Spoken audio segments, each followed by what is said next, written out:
Après plus de 15 mois de crise dirigée par le CONOR, il est élu. Il succède ainsi à Boubacar Baba-Diarra. Mais d'abord, bonjour, très heureux de vous retrouver sur cette chaîne pour cette émission sportive. Vous l'avez compris, nous sommes aujourd'hui avec le tout nouveau président élu de la Fédération malienne de football, Mamoudou Touré d'Ibavieux. Bonjour Monsieur Touré. Bonjour. Merci d'avoir accepté notre invitation, malgré, on le sait, votre emploi du temps est très chargé. Merci. Une fois de plus, félicitations pour votre élection. Merci beaucoup. Alors, Monsieur Touré, qu'allez-vous faire pour le football malien en tant que nouveau président? Je vous remercie. Et vous savez, le football malien a traversé une forte zone de turbulence à travers une crise qui a atteint tous ses segments. À la suite d'un comité de normalisation, nous avons été élus par la grâce de Dieu. Et nous pensons que les défis qui sont devant nous sont énormes. Qu'est-ce que nous allons faire pour le football malien?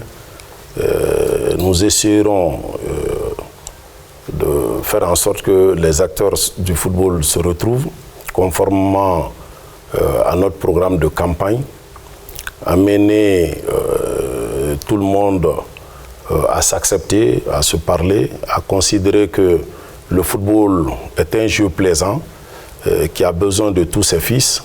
Et ensuite, toujours en relation avec notre programme, faire en sorte qu'aujourd'hui, l'administration de la fédération puisse être une administration moderne à l'instar des autres pays qui gravitent autour de nous, amener notre administration à un bon niveau,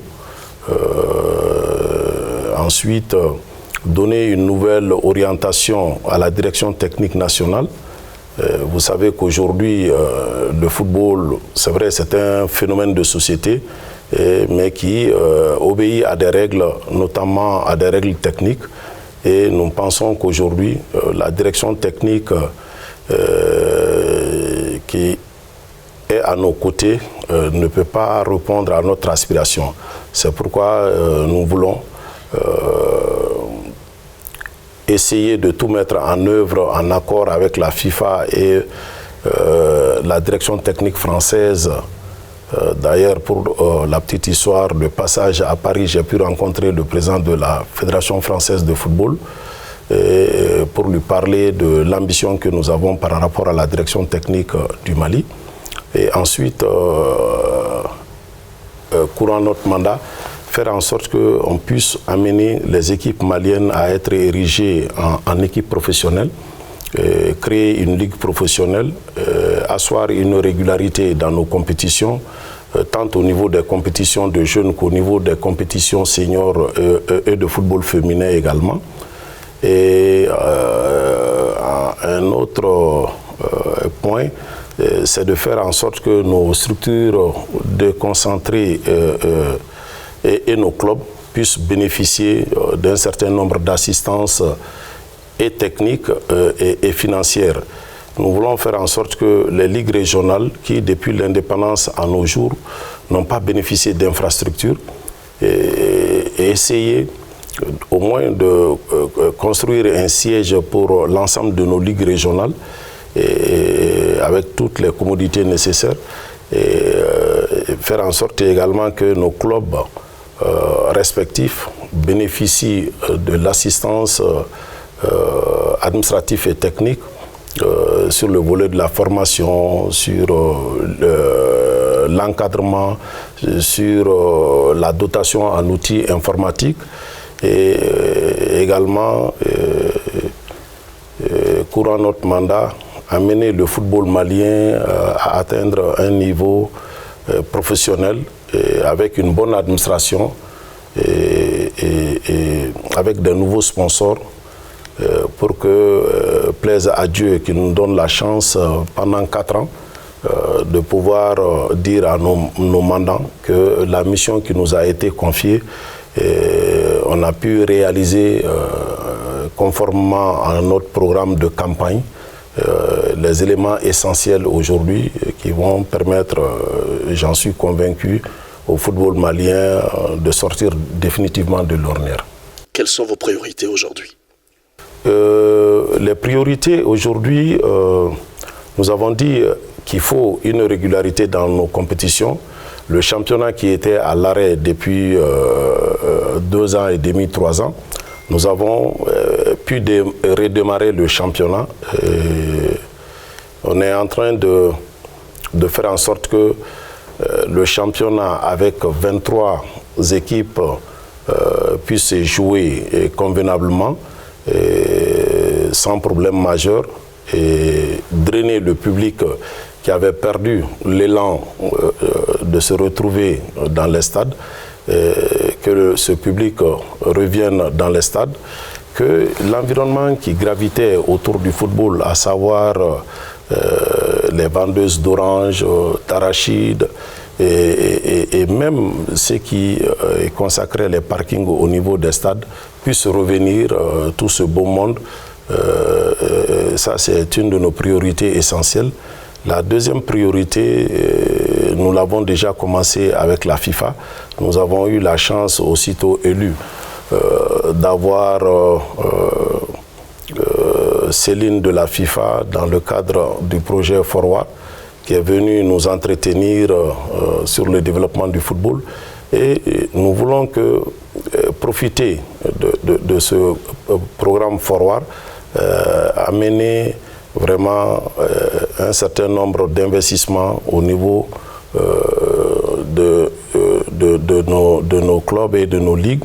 Mais l'enjeu essentiel et qui est pratiquement notre façon de voir les choses, c'est qu'on joue au football, qu'on mette la crise derrière nous, qu'on comprenne que vraiment les enfants ont trop peiné du fait de nos égos, qu'aujourd'hui on se retrouve, on joue au ballon tant au niveau de la capitale que dans nos ligues régionales et même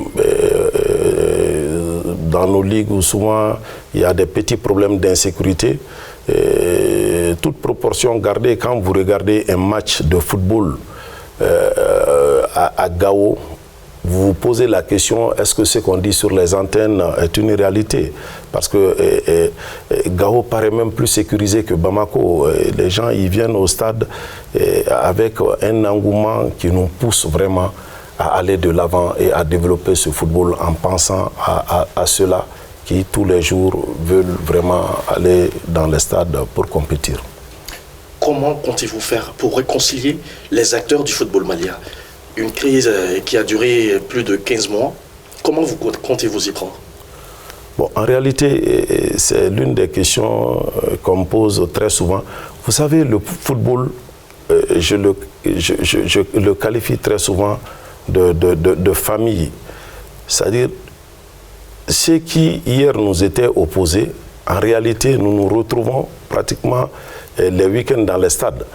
Il y a des divergences de vues entre nous sur un certain nombre de points, mais nous restons des camarades, nous restons des amis.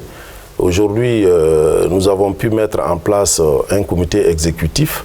Il faut qu'ensemble, on puisse aider ce comité exécutif à comprendre que la mission, ce n'est plus les mots de campagne, la mission, c'est le pays.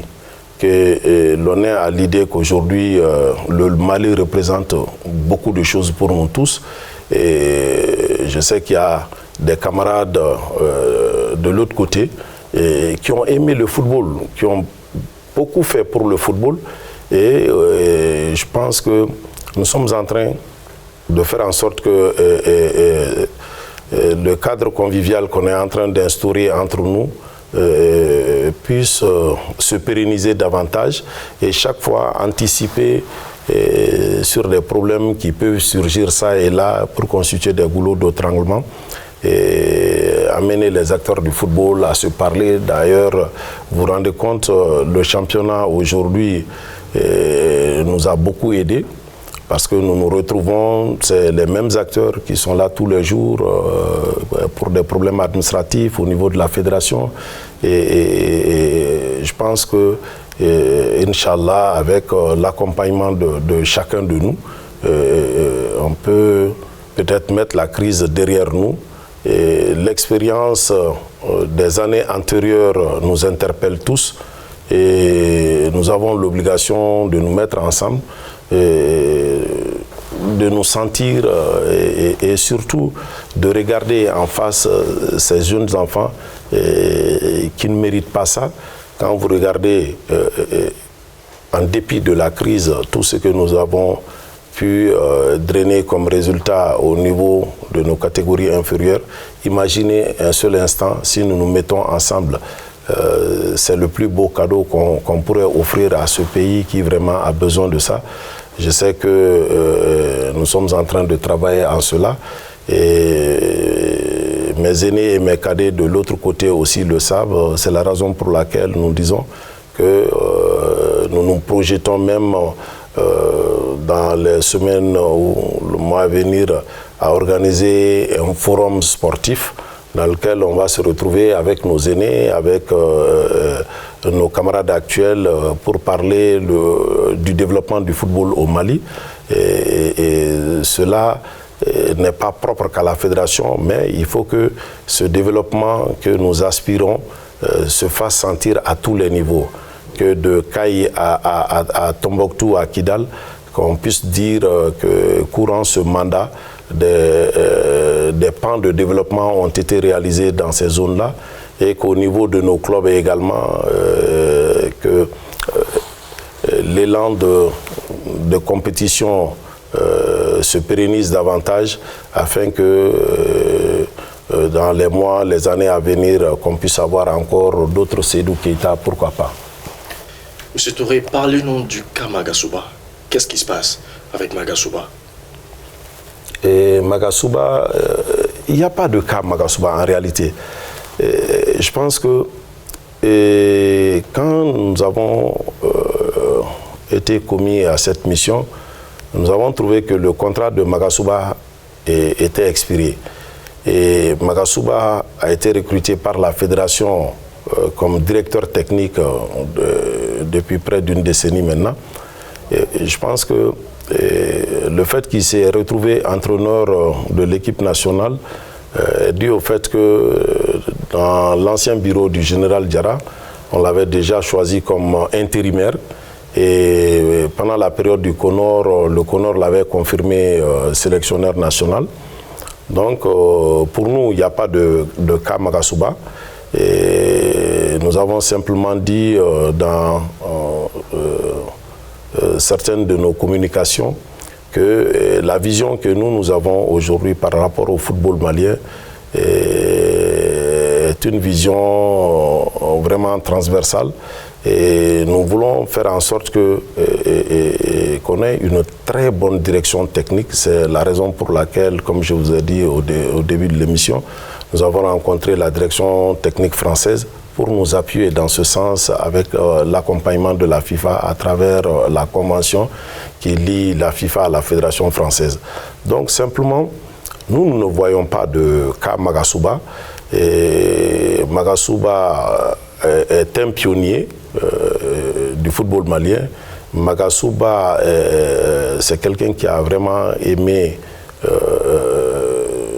le football et qui est en train de le servir.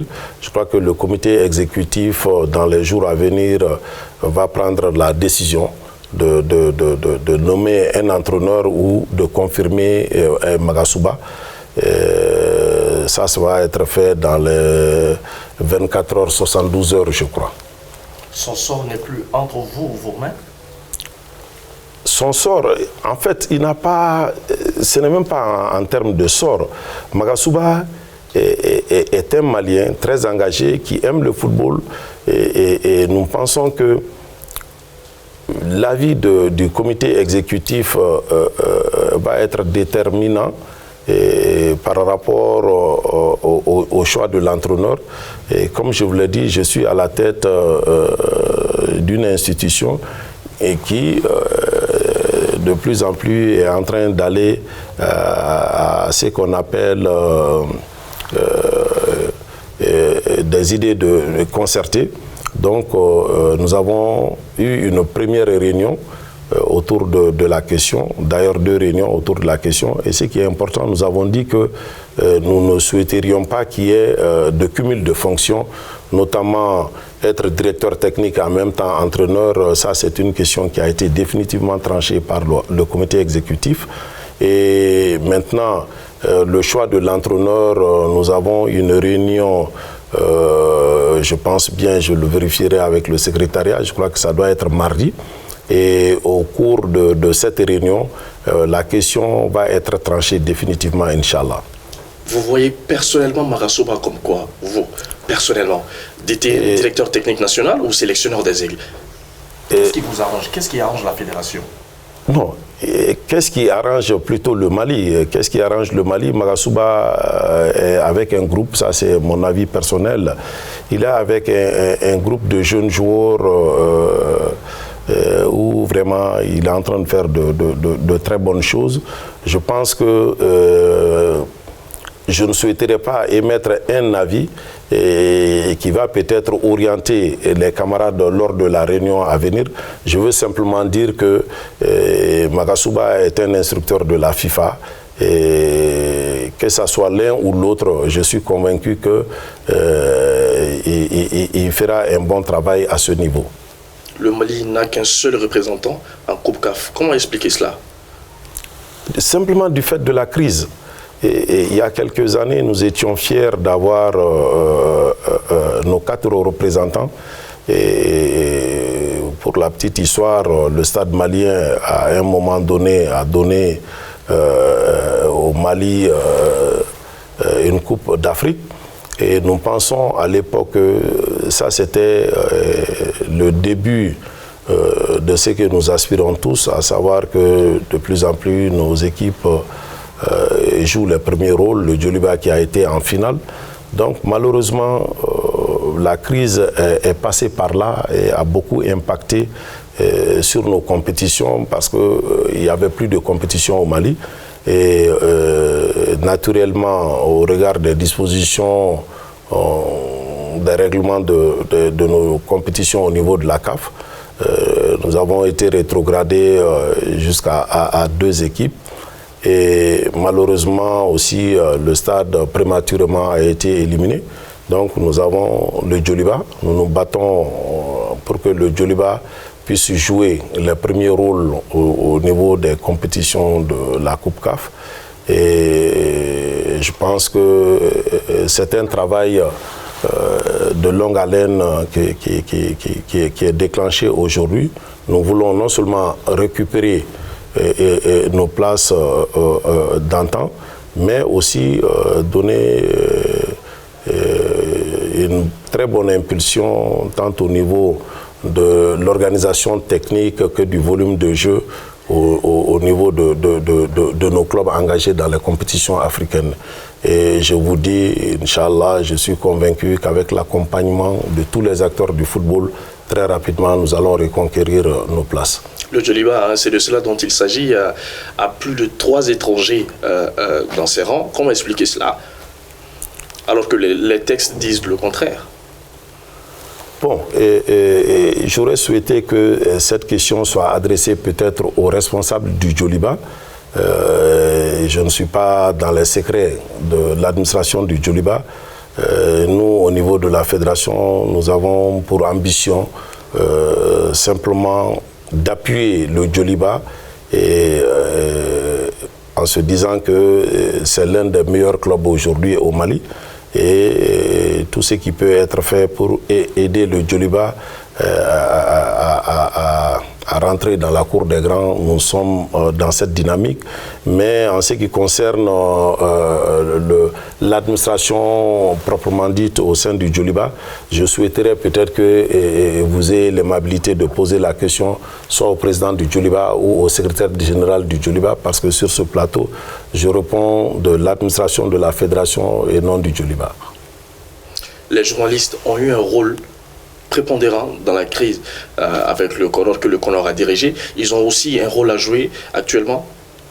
Tout à fait. Aujourd'hui, les journalistes, on ne peut pas, dans le monde moderne d'aujourd'hui, se passer des journalistes. Ça, ce n'est pas possible. Et ce n'est pas pour rien que tout le monde cherche à être l'ami des journalistes. Parce que seulement nous disons que nous voulons qu'il y ait une collaboration très franche entre nous et les journalistes, qu'on sorte de la délation, qu'on sorte des spéculations inutiles. Et la fédération est une entité ouverte à tout le monde. Et j'ai même instruit cela et au secrétariat et à l'administration qui est autour du secrétariat, que toutes les informations relatives au football puissent être communiquées et que les journalistes qui détiennent la plume et la parole puissent nous aider à nous améliorer. Donc la collaboration entre nous et les journalistes est une longue histoire sur laquelle nous continuons d'organiser et d'améliorer au fur et à mesure que nous travaillons avec eux. Parce que, vous savez, le football d'aujourd'hui, c'est en grande partie l'approche de nos amis journalistes. C'est eux qui donnent cette dimension au football. Et nous pensons qu'au Mali, nous avons de très bons journalistes qui nous aident dans ce domaine et nous continuerons à travailler avec eux. Et nous sommes aussi des humains. Nous savons que tout ne peut pas être parfait.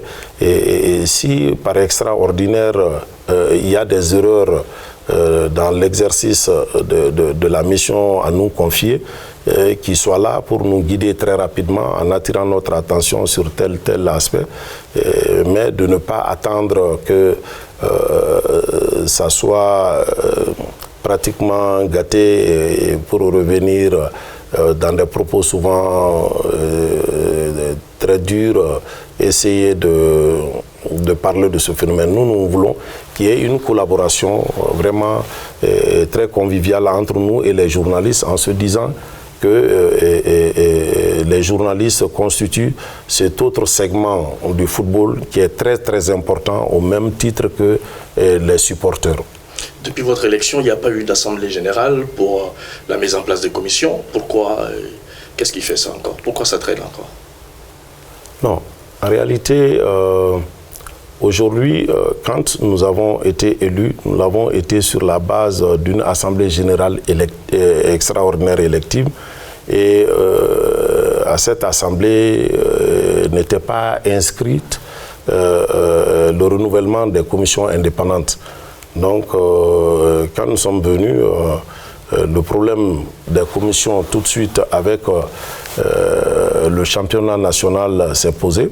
Et nous avons dit que nous allons, puisque ces commissions avaient été initialement installées par le comité de normalisation, nous nous sommes dit qu'aujourd'hui, on peut travailler avec ces commissions en attendant la convocation d'une assemblée générale pour la mise en place de ces commissions. Et vous n'êtes pas sans savoir que statutairement, la convocation d'une assemblée obéit à des préalables, notamment le délai de convocation, notamment les documents. Et donc, nous nous sommes dit qu'aujourd'hui, puisque nous avons démarré le championnat, allons dans la phase de compétition. Tous les autres aspects administratifs et réglementaires, nous les gérerons au fur et à mesure. Parce que ce qui m'inquiète un tout petit peu par rapport à l'autre aspect de la question, aujourd'hui, vouloir renouveler ces commissions, nos statuts actuels préconisent que cela se fasse à travers une assemblée. Et aller aujourd'hui à une assemblée actuellement va nous amener peut-être à surseoir à la tenue du championnat, qui va beaucoup plus impacter sur le niveau de nos compétitions. Pour ceux qui connaissent qu'il y a quelques années, il n'y avait pas de compétition au Mali. Donc nous nous sommes dit, toutes ces questions, c'est des questions d'approche et de point de vue. Nous sommes en train de travailler avec nos commissions juridique autour de la question et nous avons même sollicité un peu la FIFA pour nous orienter par rapport à cela. Donc il n'y a pas fondamentalement de problème par rapport aux commissions indépendantes puisque c'est des commissions qui sont statutaires donc pour le respect de nos statuts, nous sommes tenus de les faire renouveler en Assemblée générale. Non, dernier vient de donner la liste des joueurs qui seront pour la prochaine compétition CHAN. Vous pensez que le Mali pourrait l'emporter? Ça, c'est mon souhait. En ce vendredi 5, que le bon Dieu t'entende, ça, c'est mon souhait le plus ardent, que le Mali puisse remporter. Et vous savez, nous venons d'un tournoi tout de suite à Dakar, le tournoi de l'UFOA, où nous avons quelques joueurs qui ont été vraiment handicapés lors de cette compétition. Mais aussi, vous savez que du fait qu'on ait repris le championnat, a permis de mettre en jambe quelques joueurs locaux qui aujourd'hui sont en train de monter de volume. Et donc nous pensons que pour nous, le match le plus important, c'est déjà ce match de dimanche, qu'avec l'accompagnement, la bénédiction de nos aînés, de nos parents, on puisse remporter déjà ce match contre la Mauritanie et ensuite que le bon Dieu nous assiste et nous donne l'orientation nécessaire pour que quelques blessés au niveau de cette sélection nous reviennent très rapidement afin que le Mali, comme je l'ai dit, puisse jouer son rôle au sein de la CAF, notamment au niveau des compétitions de la CAF. C'est quoi votre politique pour donner du punch ou du moins une certaine impulsion au centre de formation, au petit entre guillemets club? Non, vous savez, aujourd'hui, je l'ai dit l'autre jour dans un petit séminaire, si on prend garde, la notion de petit club risque très rapidement d'étouffer les grands clubs. Parce que regardez aujourd'hui ce qui se passe au Sénégal. Les centres et les écoles de football sont en train de prendre ou de jouer les premiers rôles. Et le cas malien n'en est pas loin. C'est-à-dire, c'est que nous voulons organiser le secteur. Parce que la prolifération aussi des écoles et des centres se fait de façon exponentielle. Tous les jours, c'est des centres qui se créent, c'est des écoles de foot qui se créent. Donc nous voulons, à partir de la direction technique, normalement, recenser tous les centres et les écoles de football au Mali. Et donner un cahier de charge pour permettre vraiment que ce soit des centres réellement de formation en ce qui concerne le football, les organiser, les assister, même s'ils ont besoin d'assistance technique, dans le cadre de la collaboration avec la direction technique française, et amener vraiment tous ces centres-là à compétir et pourquoi pas créer un tournoi entre les centres, amener les centres à compétir dans certaines de nos compétitions fédérales. Donc, nous voulons vraiment élargir l'assiette pour une meilleure participation de tous les enfants du Mali à jouer au football pour ceux qui aspirent à être footballeurs et faire en sorte que, avec la direction technique, on puisse, depuis la base, il y a une structure qui est mise en place au niveau de la détection qui va nous permettre progressivement, au niveau de chaque catégorie, avoir ce qu'on appelle une relation entre les catégories inférieures, les catégories intermédiaires et les catégories seniors. Et je suis convaincu qu'avec le talent dont nous avons déjà au niveau de nos jeunes au Mali, je suis convaincu que dans les 2-3 années à venir, on va parler d'un autre Mali avec une autre dimension dans le football africain. Le Mali vit une crise politico-sécuritaire depuis 2012. Comment jouer au football dans des régions comme Kidal, Ménaka, Taoudéni? Non, c'est ce que je tentais de vous expliquer. Aujourd'hui, l'État a compris que le football est un créneau dans lequel on peut créer l'ambiance entre les jeunes, on peut fédérer les enfants du pays. Et il y a Gao et Tombouctou aujourd'hui qui sont dans le championnat. Malheureusement, Kidal pour le moment n'y est pas. Mais regardez une zone comme Tombouctou ou comme Gao, quand vous jouez un match de championnat, vous avez à l'idée qu'il n'y a pas de problème d'insécurité là-bas, tellement que les gens ils sont engagés autour du football et les stades sont remplis. Donc nous pensons qu'aujourd'hui, nous l'avons exposé à la FIFA lors de notre rencontre avec le président de la FIFA, faire en sorte que le football puisse être un facteur d'union et d'unité entre les enfants du pays, empêcher un peu l'installation de ces groupes dans nos zones et que le football soit le cordon ombilical qui va nous permettre vraiment de comprendre que nous sommes tous les mêmes fils de ce pays et que nous avons l'obligation de nous accepter et de jouer au ballon et de donner une autre vision de notre pays à travers des événements sportifs, à travers des consécrations au niveau des coupes que nous serons amenés, plaise à Dieu, à remporter.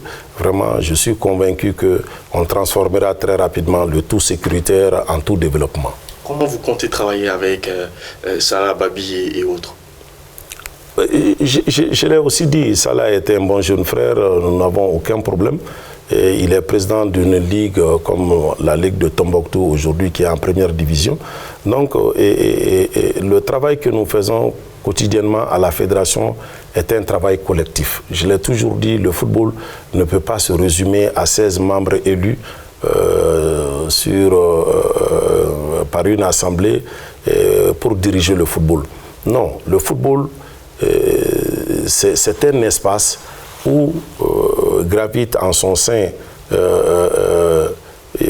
les journalistes, les acteurs du football, les dirigeants de football, les supporters, bref, tous ceux qui ont une véritable passion pour le football.